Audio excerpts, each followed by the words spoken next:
We are the real thing. I would take the stars out of the sky for you.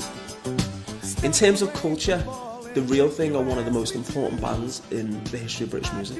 The Real Thing were the first all-black British band to have a #1 song in the charts.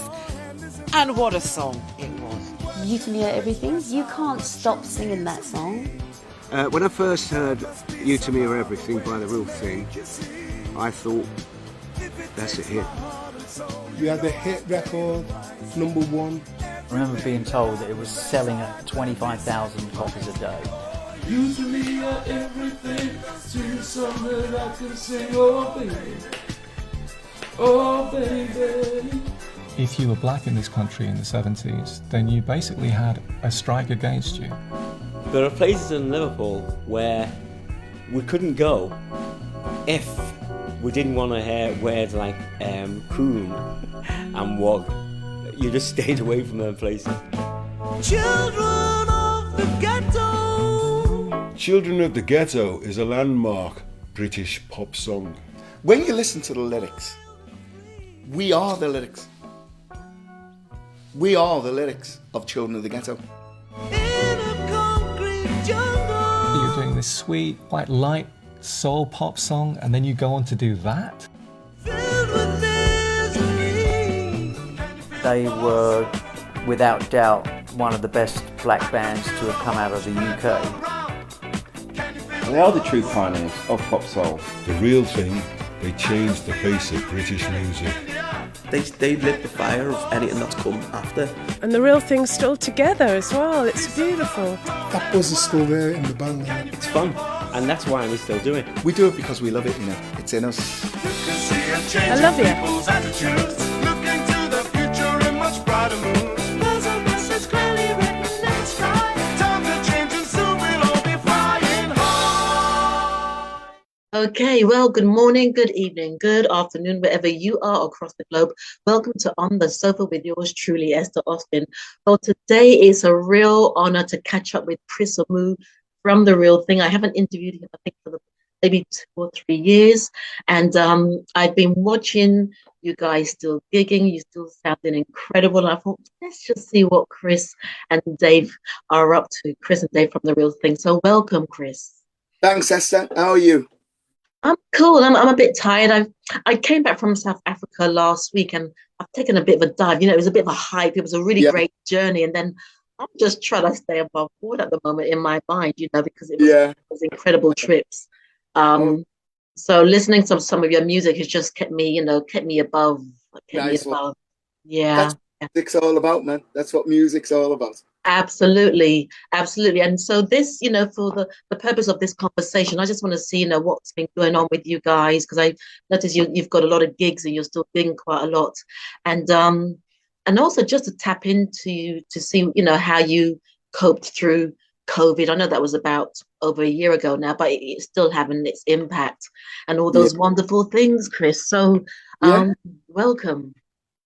Thank you. And it's been a really good period for The Real Thing, to be quite honest, because going back to COVID, when the business basically shut down, I'll be honest with you, that is the first time in over 40 years that I and Dave in particular have had an enforced rest. Oh, wow. Yeah. Most of the time when we've took a rest before, it's been because it's been our own decision and our own choice and at our own timing. Like we've had something to do, like a holiday. Like my lazy brother Eddie used to go to Australia for 3 months every year. So that was an enforced Eddie rest, as it were. But it was really strange in one way. But in another way, Esther, it's probably one of the best things that could have happened to us creatively. Because I've been struggling to get over Eddie's passing. Yeah, I remember from the last, Yeah, because everything that I've done since I can remember has been done with Eddie. Or writing, I evolved because he taught me how to songwrite, and you know, and then I got the group going, and then, you know, we brought Eddie into the real thing. So that took us to another stage. And basically everything has been done with him. And when he passed, it was like, I didn't really know what to do, you know? Yes. I didn't know whether I wanted to carry on writing. Because, you see, one thing we always had was a sounding board. If I was working on an idea, I'd say, hey, I'd listen to this, you know. And if you got a good vibe, he'd say, well, why don't you try, you know. So you had a good sounding board there. But with that gone, it was a very important loss on that level. So it was a little bit in between two minds whether we were going to carry on as a creative force or really sort of bring it out as just a live force with what we've done. Okay, but that's something that the real thing have never done. We've never stood still, and wow, never gonna 40 years. Yeah, it was never going to happen that creatively I wasn't going to get back into the swing. And lockdown gave me that opportunity. And we were able to get our new album together, which we're really, really proud of. And, you know, it's just taken us to another level again, because all of a sudden, it's not best ofs. It's not what we've done in the past. We've got something. This is us now. Wow. This is us now, you know. And what do you mean by that? What is the difference between, you say, you know, that's because that's quite a profound statement in a very simplified way. But so what do you mean by that, Chris? The difference is we can still sing. Words could not express how much you mean to me. There must be some other way to make you see. If it takes my heart and soul, you know I'd pay the price. Everything that I possess, I'd gladly sacrifice. Oh, yes, you can. Well, that's it. Because that's what people don't know. They don't know. Only the ones that come to see us know. It also means that we're still here and we're still creating. Yes. And then it's up to the people to decide whether, oh, but it sounds a bit old-fashioned, or, oh, I like that. Because what we've actually tried to do is we didn't want to lose what we had, that vibe. But we also wanted to introduce who we are now, which is a progression of that vibe. Yeah. Right? And I think that keeping our core audience is extremely important. I'm not interested in breaking new audience. I'm not interested. Yeah. Because I know that if your material is good enough, you will do. It's that simple, you know. Yeah. If they get the chance to hear it, and now thankfully for social media, they have had the chance to hear it. And what I was made up about, Esther, is it did extremely well in the R&B chart. And not only did it do well, the new album, it also sparked off other albums like 4 from 8 and things like that a younger audience hadn't heard. They hadn't heard things like Children of the Ghetto and things. Children of the Ghetto is a landmark British pop song. That is such a powerful because I know you did a sort of remake of it, I think at a different level, because I remember you sent it to me years ago and I was like, wow. But that was also not long after Eddie passed. And I remember when I listened to that, I can hear your outpouring in that, you know, because by the way, ladies and gents, Eddie Amoo passed away in 2018. And Children of the Ghetto, Chris did, I would say, a revision of that. But the revision, it was so poignant because I can literally hear Chris's heart outpouring in that revision. It was very profound. So that's what we're talking about. I'm just going to swap over a plug, Esther. Okay. I'll pretend that you're not doing that, Chris. You know, this is like, let's say, live TV, right? Okay, we're there.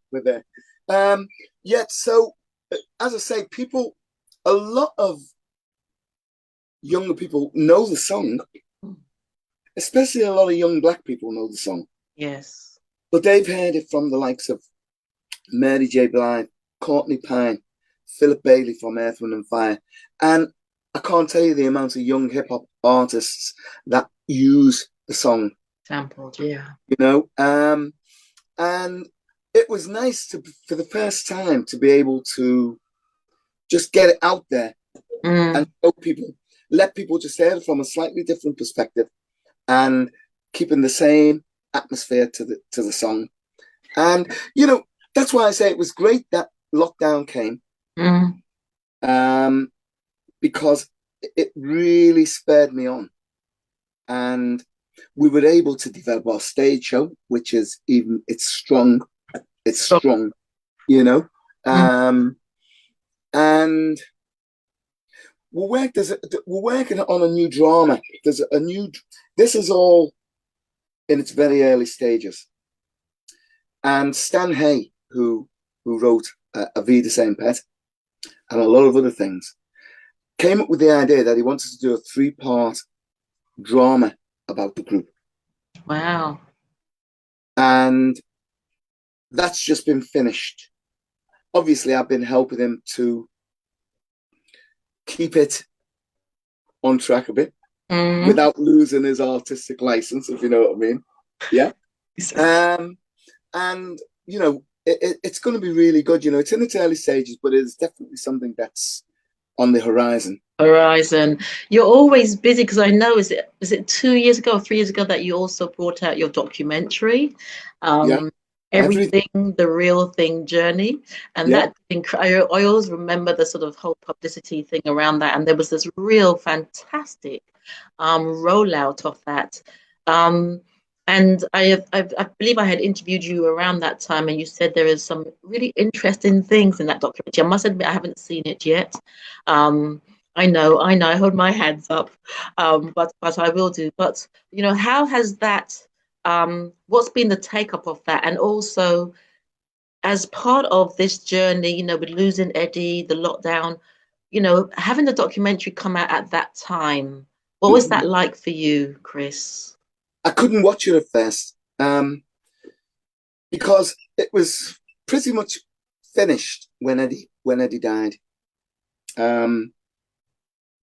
It was only, I would say, maybe 6 months before it was finished. Not before it came out, but before it was actually finished. And I always remember Simon. We were working in Gloucester. We were doing a festival. Simon said, "Come over to the studio and have a look." Because it's just been finished, the first draft, you know. And then if there's anything we want to change, there's still time to do it, you know. So we went and had a look, and it was very hard.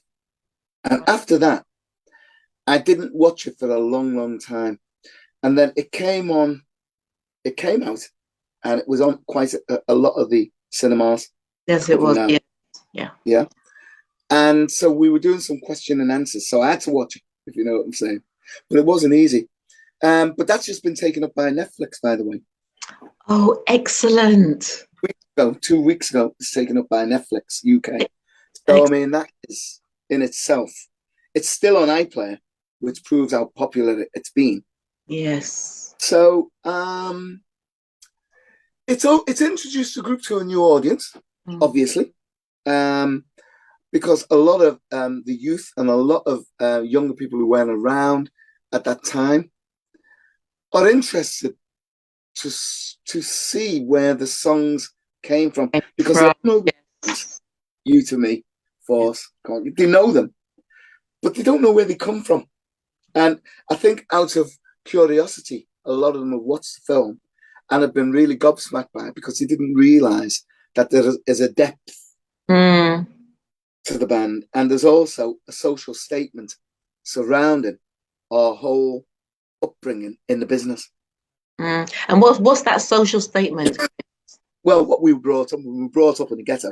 4 guys who had nothing, brought up in the ghetto of Liverpool, and against all odds, really came through.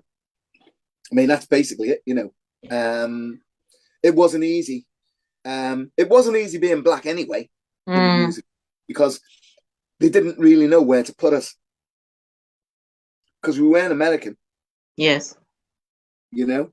And if you understand what I'm saying, I don't think England is what I would term a soul country. I think it's more like, for instance, I know that like the majority, 90% of the people would rather listen to the glam rock and the sort of the romantic sort of phase rather than the soul phase. That might sound crazy when you think, but it's true, because if you look at, let me give you an example. Nile Rodgers, yes, Chic, right? They're legends. They're what you call legends. Absolutely. What he's actually written is unbelievable, actually. But outside his own country, in America, it didn't really mean that much. Chic. It didn't really mean that much. It was in Europe where it was really, really big. We're losing you a bit. You keep It was England, right? But not. It was Europe, but not England. Because if you look at the festivals that you see now Rodgers on, you would think that he should be right at the top of the bill, and he ain't. And I look at some of them and I think, how can that possibly be? But that's it. That's, you know, it's like it hasn't got the cred of other forms of music in the country. Don't get me wrong, it's got its fans. Yes. As we've got our fans that have always loved soul music and always will. But it's not a huge market for black acts. Now, when we came out, now the world's your oyster if you're black over here, because you can promote yourself. You've got social media, you've got so many avenues to get people who like soul music and R&B music. But we didn't have that then. We didn't have anything remotely like that then. So if you had a product, that product had to be played on the radio or television. And if it wasn't, you didn't stand a chance. Yeah. Now you imagine we're 4 black guys from England and we've got a single out, and then you've got the OJs, the Stylistics, they've all got singles out. What are they going to play? They're not going to play Real Thing, are they? Yeah, because they've only got so many slots on radio. They've only got so many slots for music. So they can only play so many new soul releases, shall we say, per week. Right? So what are they going to play? So that's what we were fighting against as well. And also we were fighting against the fact that it was such a small market for black music over here. So that was another obstacle that we had to sort of fight, you know. And then there was, growing up in Toxteth, I mean, without going too deeply into it, because we've done this. We've done this before. Yes. We were cocooned in an area where we had everything that young black guys and young black girls want. Community. We didn't have to step out of that community till you got to a certain age. And when you got to a certain age, you realize, hey, there's a world out there that we can't get into. That we can't get into. It's that simple, you know. Basically, you could go into anywhere you wanted to shop or anything like that. I'm not saying that. If you want to go out socially in the evening, you weren't getting in any of them clubs. No way. There's no way you were getting. You might get in them if, just say, for instance, if I just went with my girlfriend, I'd get in. But then I'd feel very vulnerable. Yeah.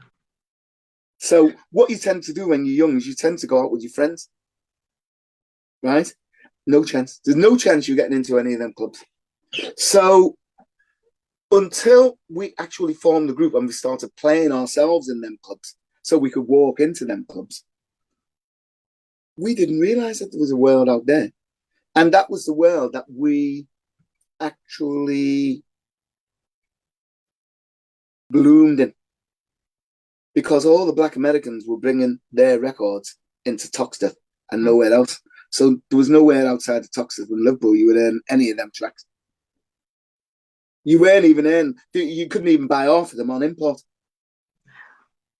Because, you know, it was the American basis. Yes. The American base was near Liverpool. So over a weekend, all the black GIs used to come in to Toxic, to our clubs in Toxic, and bring the music with them. See, this you, sorry, Chris, you sharing this, you know, it's my spirit said to me, you really need to go and watch the documentary because, you know, the more that I know we've touched on this before, but, you know, you're shedding and sharing a few more things that I've not heard before. And it shows when you said that the documentary, there's a richness to your story. You're not just a group, there's a richness and a depth. And as you're talking, it's almost like I want to know more because there is more. I'm going to show you, Esther, that documentary is your thing. I'm telling you, you will absolutely be into that documentary, and it'll tell you a lot about the times socially as well, about the times, about the riots and all that business. It'll tell you the documentary will tell you everything. Yeah, I'm going to watch it. And, you know, just from this, Chris, the question that keeps coming to me is, amidst all of that, what kept you guys motivated? Because, you know, you were coming up against all the time. And now look at where you are at. And, you know, as we say, there are a couple of your tracks that are synonymous to the real thing, like You to Me or Everything. That is, it's almost like the signature tune. And also, Can You Feel the Force?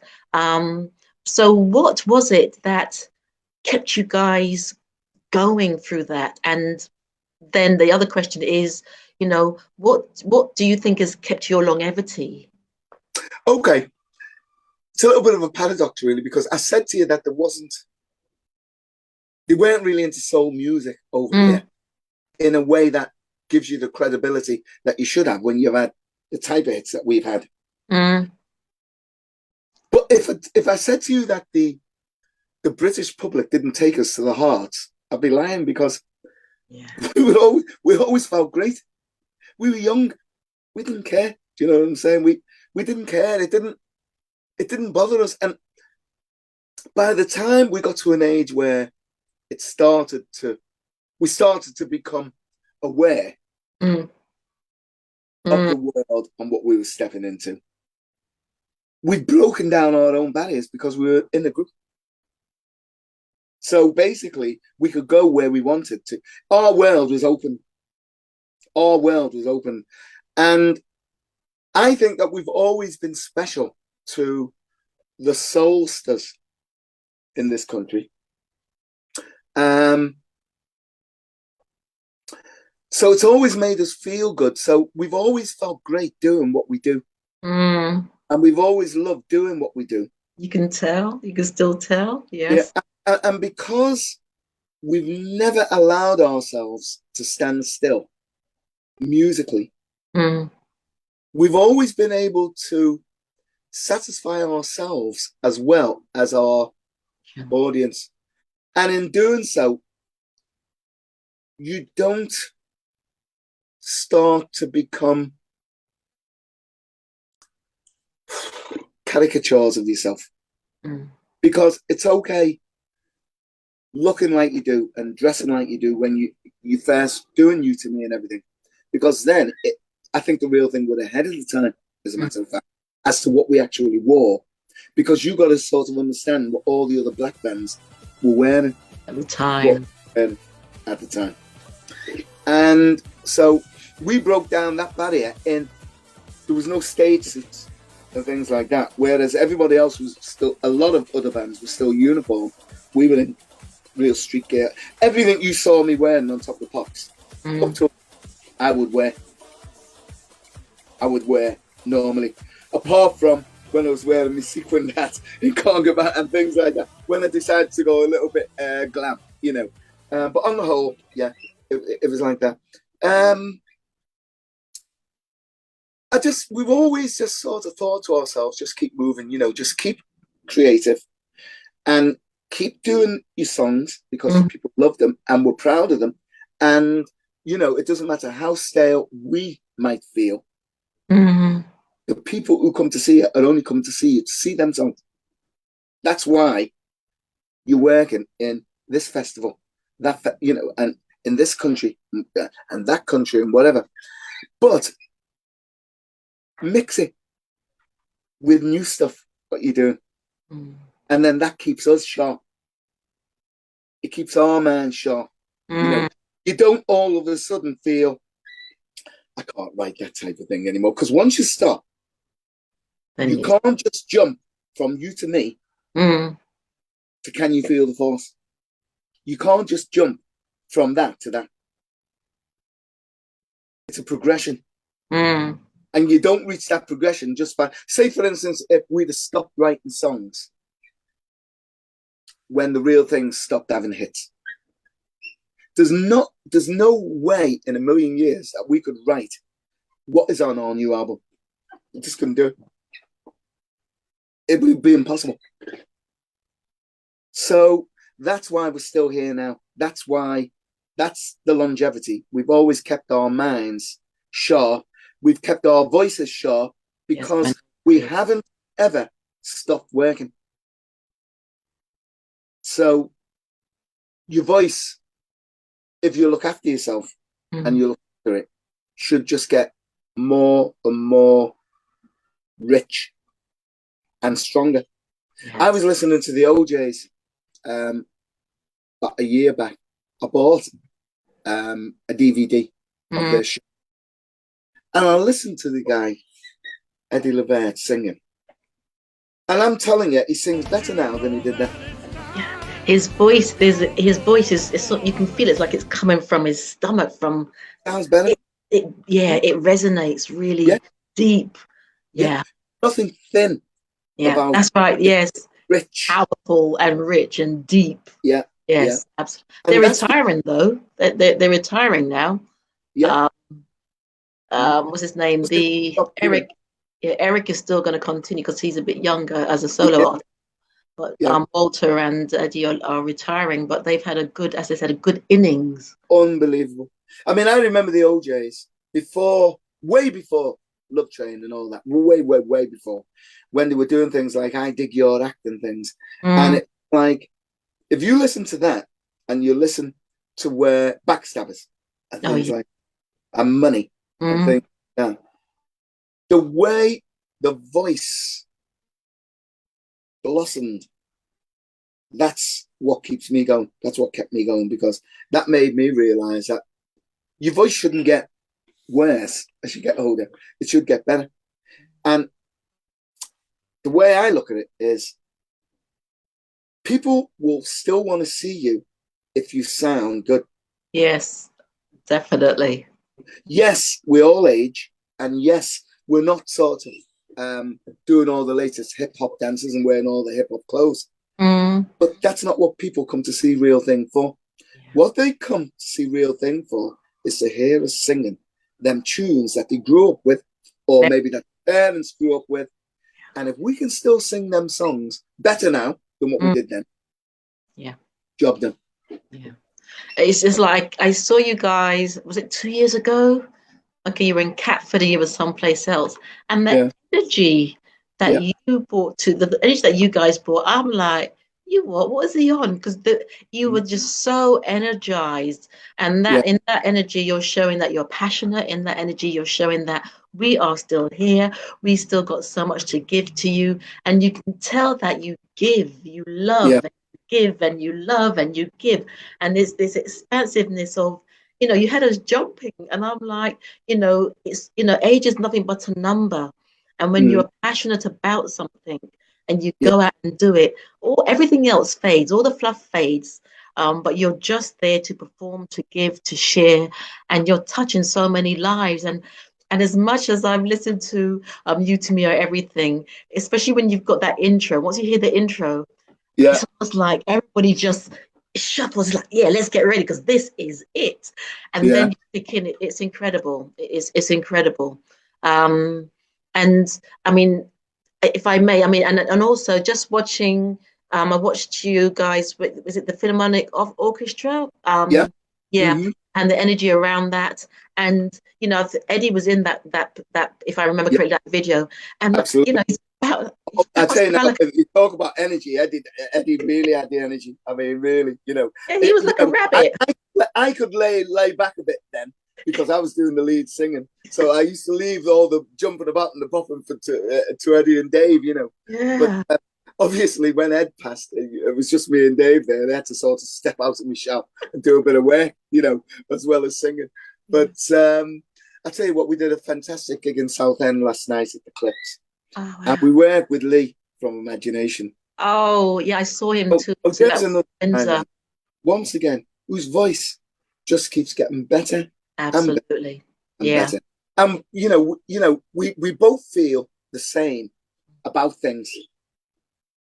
You know, keep moving. Yeah. Keep moving. Keep doing new projects. Keep your show sharp. And, you know, I know that it was actually packed out.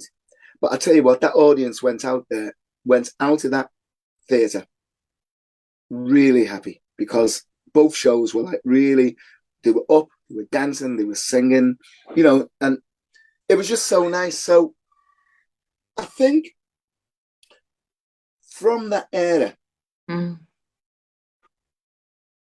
lot of the stuff now is geared towards social media.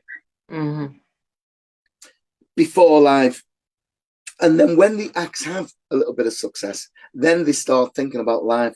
Yes. Whereas in my day, it was live.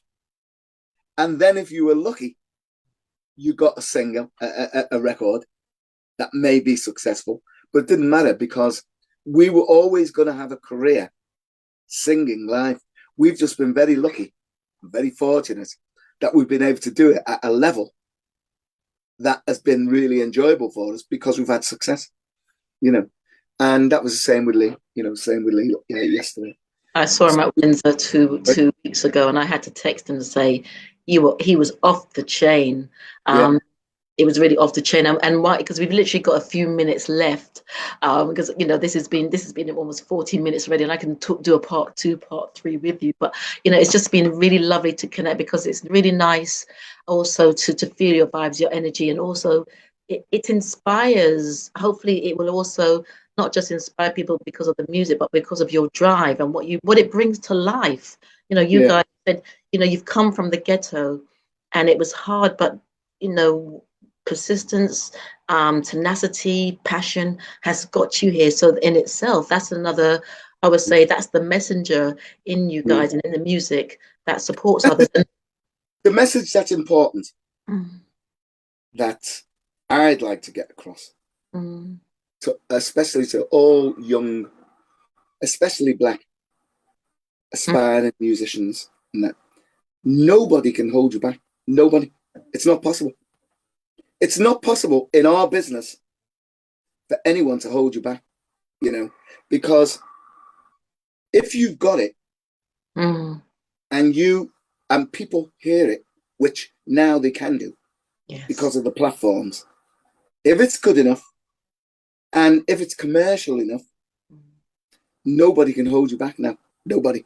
But in our day, a record company could turn around and say, nope, we're not releasing that. We want you to work with so-and-so. So a lot of that was taken. Luckily for Real Thing, we had our manager, Tony Hall, who didn't allow a lot of that kind of nonsense to happen. That's how it was then. That's how it was. Now, you're in charge of your own destiny. And you can do it, man. Anyone can do it. Excellent. If they're good enough, anyone can do it. Brilliant. That's a lovely almost finale. That's brilliant because even that's just spoken in, because I was feeling a bit frustrated today, and then it's almost like I'm like, keep going.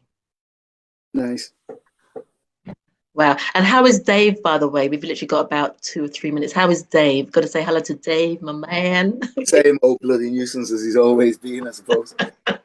Yeah, Dave's good. Dave's good, yeah. Yeah, he's good. He's good. Brilliant. And when are you next in London? When is the Real Thing next in London? We're doing a festival in Walton-on-Thames is in London, isn't it?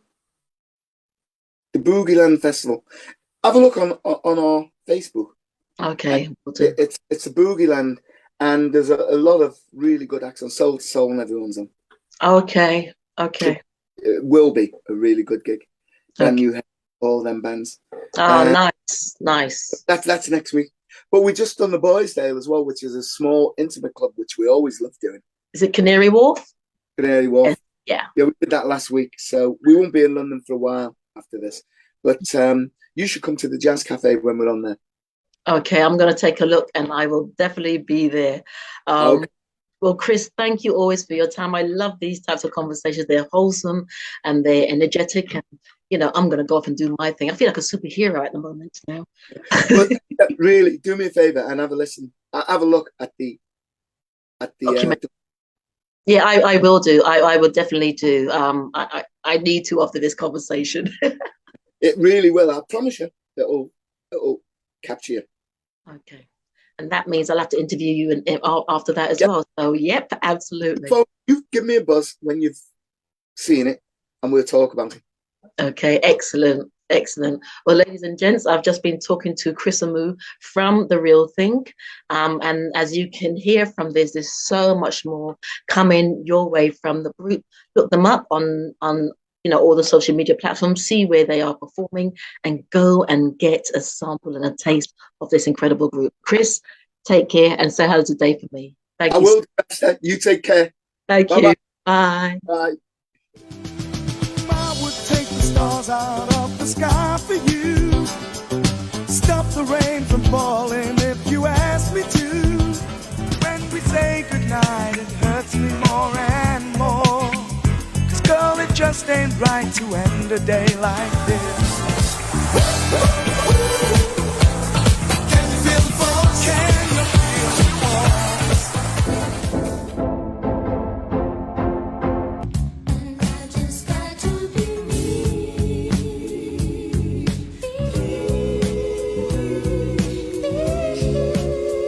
What he does so well, makes me want to yell. Let's hear it for the boy. Let's give the boy a hand. Yes, it's gonna take a miracle to make me love someone new. I'm so good, the chips are down. The all I need is trouble down. Black butterfly, sail across the waters. Tell your sons and your daughters what the struggle brings. Black butterfly. Good morning, good evening, good afternoon, wherever you are across the globe. Welcome to On the Sofa with Esther. Well, today I have the absolute privilege and honor to be talking to Deniece Williams, a legend in so many ways. And so it's a real privilege. Thank you for the time, Deniece. You are so welcome, and it is wonderful to be here with you. I've heard about you. You got a little reputation too. I should say a big. So I've heard about you as well. Oh wow, thank you. I love what I do, and it's all about when as you obviously know what I see in you. When you're obviously in purpose and on purpose, then you do what you're down here to do. You walk in your purpose, Yes. and that's the only thing there really is about it. And you're being obedient to walking in purpose. Well, let's not get too deep this first thing this morning. So Deniece, I usually ask my guests, who is Deniece Williams in a nutshell or a crab shell? Okay, Deniece Williams in a nutshell. Well, first and foremost, I am a singer. Everyone knows that.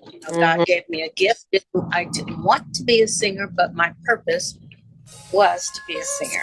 I wanted to be a nurse, but God had other plans, so here I am. And I'm a mother of 4 sons and a bunch of grandkids and a bunch of great-grandkids on top of that. And I think that probably is a lot about me, just the fact that I am a singer, but I am a mother, I'm a family person. I'm a songwriter, I'm a poet, and I love to speak, I love to share. And Deniece, in your sharing, I believe everybody is a messenger in their own way. And you clearly are a messenger, not just because of the songs you sing, but because of the person you are. And I say that because I'm just going to dip in this. There's been so many things that's happened in your life, and they have been messages for others. Just like you took a fall in 2007, and I watched that, Deniece, and that showed the essence of your humanity to get back up and to perform. It showed more than you just being a singer. It showed your passion for what you do, but also your passion for your audience. Is that making sense? Well, I tell you that that was a very frightening moment, for me. And I think that it's in those kind of moments when you really see the true essence of a person. Absolutely. And who they are and what they represent and what they like to share. And it was funny. I was down there on the stage. I was out of it for a second. But my first thought is how that whole thing made the people the folks that came to see me in the audience feel. I became frightened for them, and I wanted them to know that I was okay.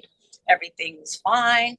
It wasn't as I didn't want my children to worry. My children were there, and I didn't want them to worry as well. But in my heart, I knew that I would be okay. Recoup. Esther, at those moments, that's when you find out what's really inside of you and where your strength lies and where your heart lies. So I'm hoping that as I think back that people saw that. Yes, I mean, I touched on that particular incident. I mean, there's so many others where, just your singing, it's just so it touches your soul. You've got a voice that is unique. But when I saw that incident as I was doing my research, it showed so much about you because you sat there and you delivered that song. You delivered, and even though you were in pain, you were shook. You delivered, and I'm like, wow, look at this woman. Look at this woman. And it very much reminds me of a lot of the Motown artists that I interview. It's almost like there's a saying when they say the show must go on. And it shows, the show must go on. And you sat there and you delivered. But there was also this humility that I felt from you in those moments. And those are really powerful attributes. Thank you. Incredibly powerful. And I mean, Deniece, you've sang and produced some incredible stuff. I mean, a couple of my favorite tracks are Free, His Eye is on the Sparrow, Cause You Love Me Baby, and Johnny Mathis, when you did a duet with Johnny Mathis. Those are such powerful moments. What were those moments like for you with Johnny Mathis? I tell you, Esther, I was so thrilled, and I was really starstruck and in awe. And I told John when we got in the studio, I said, actually, I've been in dress rehearsal for this for about, 25 years. I said, I grew up watching you on television shows, and I would be singing and harmonizing, with you when I saw you on TV. I said, so I've been in dress rehearsal for this for years. Let's go get it. And it was so wonderful because, there was the neophyte with the legend, and he was more nervous than I was, because he said, I've never sang with anybody before. You've sang with Stevie Wonder and you've sang with the, Maurice White and those guys. He said, you just tell me what to sing and I'll do it. I said, are you kidding me? He said, no. He said, you just tell me what to do and I'll sing it there. And it was just so fun to be in the studio with him. And he's the legend. And so I got in there and I found out he was as nervous as I was. And, we sat there, we talked, and he said, you just tell me what to sing. I said, are you kidding? I can't. A lot of people, Stevie and Maurice White, I've never sang with anybody. Just tell me, where you want me. And he had bought a bottle of studio. So about halfway through that bottle. We were best studio, and we created. Stuart, you bought a bottle to the studio? I'm sorry, say that again. Yeah, did you say that you bought a bottle to the studio? No, I didn't bring the bottle. Johnny brought the bottle. But I helped him drink it. Yes, I did. I did. I shared that bottle with him. And baby, what you hear on that tape is hard liquor. But it's all good. I tell people all the time in my show, I open my show with God is truly amazing. And then I say, excuse me, I'm going to have a little communion. And I go, sip out of a little glass of Merlot. And I said, I can hear you guys thinking out there, she just talked about God, now she drinking. I said, Jesus' first miracle is he turned the water into wine. Get over it. But maybe he can handle it a little better than yourself. Yeah, it was just incredible, an incredible time of being there with John in the studio. And he's such a lovely man. The biggest thing I got from him was humility. Yes. To have humility, no matter how large you get in life or in the industry, be humble about things. And I love that about him. And I've tried to imitate that after him, being a humble person and allowing people to build you up. Because a lot of times when you build yourself up, the fall is harder.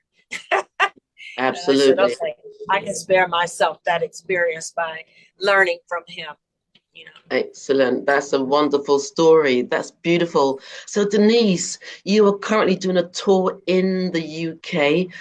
What can the UK expect from the legendary, the wonderful Deniece Williams? And when I say wonderful, I don't say words lightly. It's more about your essence, because I'm a bit of an empath, so I'm a bit of a feely person.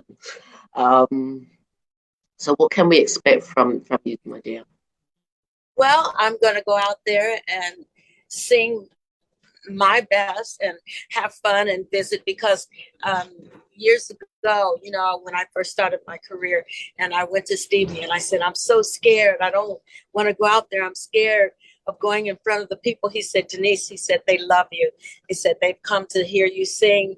And he said, just treat them like they're in your living room and you guys are just visiting with each other. So we're going to visit with each other when you come to the show. And I'm going to do my best to sing some of your favorites. I'm not singing as much of your favorites as I'd like, but I think you're going to love it, what we do. The show itself has some other incredible artists on there that I've been listening to and loving. So you're going to have a lot of fun. You're going to hear a lot of incredible music from some incredible artists. So join us. Excellent. And winding down, Deniece, if there was one piece of advice that you would give to anybody who's got a dream, who's sitting on the sideline, sitting on the wall, and, a little doubtful of stepping onto the pitch, what would that be? You know what? Nothing beats a failure but a try. That's what my mom used to tell me. If you don't get out there and pursue your dream, you'll never know whether or not you can make this happen. I say that we all have something very special within us. Find out what your purpose is. It's just like you said in the beginning, Esther, when you were talking about purpose. Find your purpose, sit there, study it, relish it, and go out and do it, because God has made all of us very unique. He has made us all unique, and we all have something to give. Brilliant. We have a very special gift. Find out what your purpose is. Perfect. You work on your craft. Opportunity can yourself and work on your craft. And don't forget, nothing beats a failure but a try. Excellent. Well, we've made this work. You see, even this, we've made this work. We I know. You got special powers, Esther. That's right. Superhero powers. Well, thank you so much, Deniece, for your time. Wishing you all the best. I'm hoping to see you as well. And just thank you for speaking into our lives, because you've got that voice, you've got that humility around you. You're so much more than a singer. So continue to do what you're doing, and all the best, all the very best. All the best, sweetheart. Thank you so much.